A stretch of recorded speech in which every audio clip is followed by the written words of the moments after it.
On March 26, 1881, in the city of Florence, Italy, a boy was born and named Guccio, a name fitting for his family name, Gucci. Thus, he became Guccio Gucci. Many Italians and Spaniards choose names for their children that reflect the names of their parents and relatives. Guccio's full name is Guccio Giovanbattista Giacinto Dario Maria Gucci. Remember this, as I'll ask you later.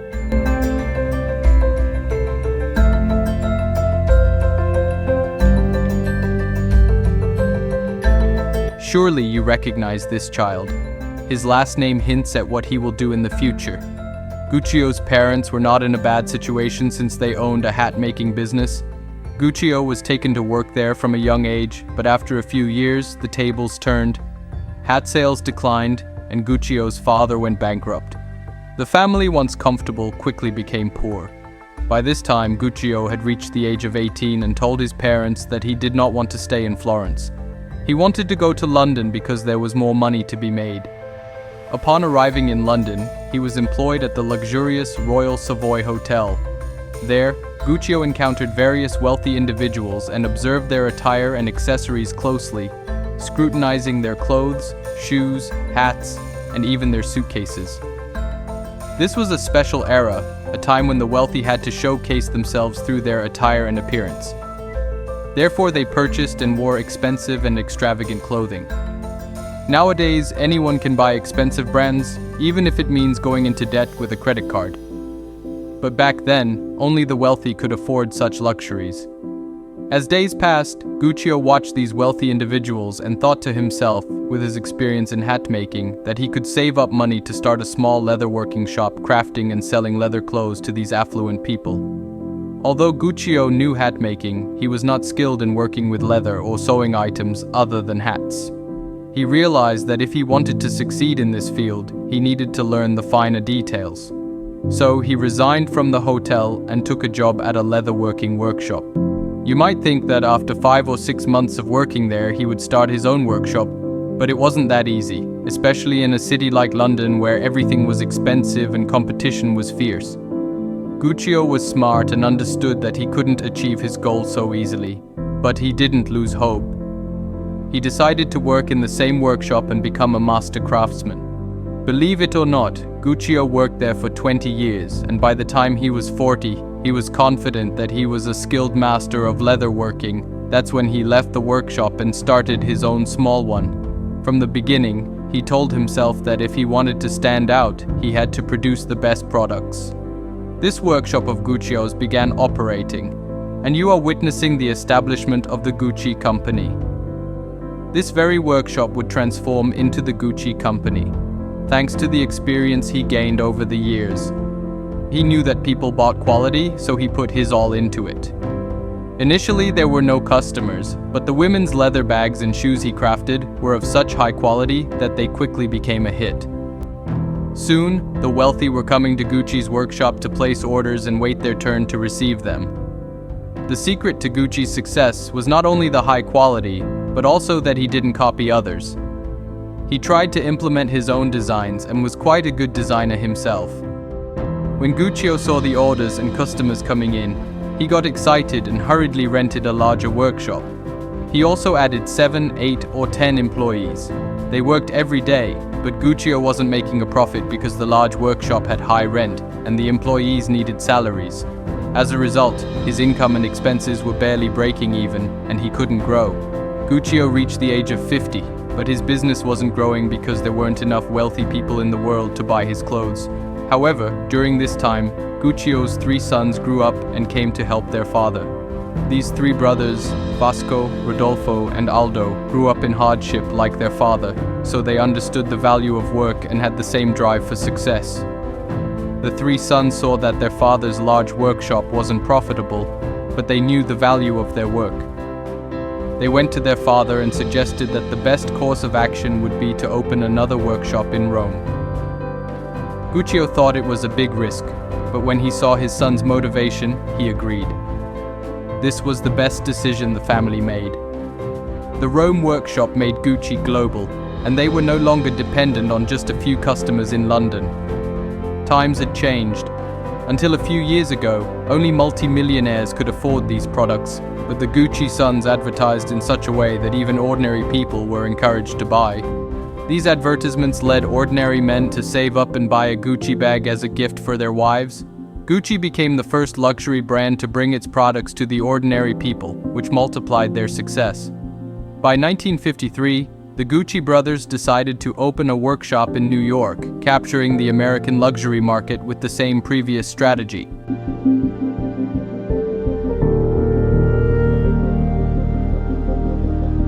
At this point, their father had retired and was only advising his sons. Just a few weeks after the opening of the Gucci boutique in New York, Guccio Gucci passed away at the age of 71 from a heart attack. Interestingly, Guccio didn't just have these 3 sons, he also had a daughter named Grimalda Gucci. However, he left no inheritance for her and gave the entire factory to his 3 sons. Therefore, after Guccio's death, Grimalda sued her 3 brothers but couldn't win in court because their father had willed the entire factory to the 3 brothers. It's quite strange. We don't know why Guccio didn't consider his daughter at all, since he didn't even leave her a house or an apartment. This caused a terrible seed to be planted in the family during these difficult times. However, the Gucci company continued to grow day by day. The New York store swallowed the entire American market, and the company's sales doubled. You should know that in America, advertising is key. During that era, the brothers paid Hollywood actors to hold Gucci products and film them. These advertisements exploded Gucci's presence in America, and the American market became several times larger than the European market. Americans, as you know, love to be in debt. Back then, they would take out loans to buy Gucci bags and shoes and then worry about the installments later. In 1974, the eldest brother, Vasco, passed away. He had left half of his wealth to his wife and children. He had written that the other half should go to his 2 brothers. After this event, the 2 brothers went to their elder brother's widow and offered to buy her share, which she sold to them. So, at this point, the Gucci company became the property of 2 people, Rodolfo and Aldo. They were no longer young but were still expanding the company. They took Gucci's representation to the entire world, to East Asia, Singapore, China, Japan, Korea, and many more places, and Gucci grew once again. Italians have a saying, the first generation builds, the second expands, but the third destroys. During this time, the 2 brothers, now over 70 years old, were deciding what would happen to their wealth after their deaths and who would inherit it. You might think they had children to inherit, and they did have many, but they said they needed to give it to someone who would grow the company, not destroy it. Unfortunately, even though these 2 brothers were still alive, their children were already at odds with each other, each wanting to own the factory. Eventually, Rodolfo passed away, and to ensure that his company would grow in the future, he left his entire share of the factory to his son, Maurizio Gucci. This also created discontent. Because he had given nothing to his sister, Maurizio was now a 50-50 partner with his uncle. Despite being much younger than his uncle, Maurizio made a significant decision at that time. You should know that during this period, Gucci was found everywhere, in most stores, and was becoming a common brand. Maurizio decided to return the factory to its luxury roots without consulting his uncle. This decision led to a loss of $100 million in the first year, but everyone said Maurizio had done the best thing. Although he incurred a loss of $100 million, he elevated the name of Gucci in the world once again. One of Maurizio's cousins, Paolo Gucci, the eldest son of Aldo, was involved in this. Unlike Maurizio, who only received 10% of the shares, Aldo divided the factory among all his children. This resulted in Maurizio holding the majority power in the factory, with 50% of the shares. Anyone wanting to make decisions in the company needed Maurizio's signature, since he held the largest share. In this situation, Paolo, Aldo's eldest son, was extremely upset and angry, questioning why he shouldn't have a 50% share like Maurizio. But don't think the dispute was just between these 2 cousins. They were all at odds with each other. Maurizio was skilled. He said that the company couldn't function with such a partnership structure. Therefore, he sought a major investor. As soon as Investcorp, a large investment company, saw the situation, they stepped in. Investcorp gradually bought the shares of Aldo's children, but it took 3 to 4 years to reach a point where 50% belonged to Maurizio and the rest to Investcorp. However, Maurizio had planned so that he would remain the CEO, not allowing Investcorp to take over management. Despite being a good CEO and making sound decisions, Maurizio started making consecutive mistakes after partnering with Investcorp. He decided to make Gucci ultra-luxurious, meaning only billionaires could afford to buy. This was the biggest blow to the company because sales plummeted. How much more could he increase the prices? The losses piled up, pushing the company to the brink of bankruptcy. Consequently, Investcorp objected, insisting that the CEO needed to change, but Maurizio refused, claiming he was the CEO of his company. Eventually, as the company neared bankruptcy, Investcorp offered to buy Maurizio's share for $150 million. Seeing the good offer, Maurizio agreed. Investcorp appointed an experienced CEO, and soon Gucci was on the rise again. From then on, for the first time, no one from the Gucci family held a stake in the company. 2 years later, as Maurizio was walking down a street in Milan, someone came up behind him, pulled out a gun, and in front of everyone fired 3 shots into Maurizio's brain before fleeing. The assailant acted in such a way that no one could identify them. The Milan police took the case very seriously, determined to find out who had killed such a well-known person in broad daylight. Their initial investigations revealed that Maurizio's wife had recently separated from him. Therefore, they directed their suspicions towards his wife. They questioned people around her, and one of the individuals interrogated appeared very anxious, which made the police more suspicious.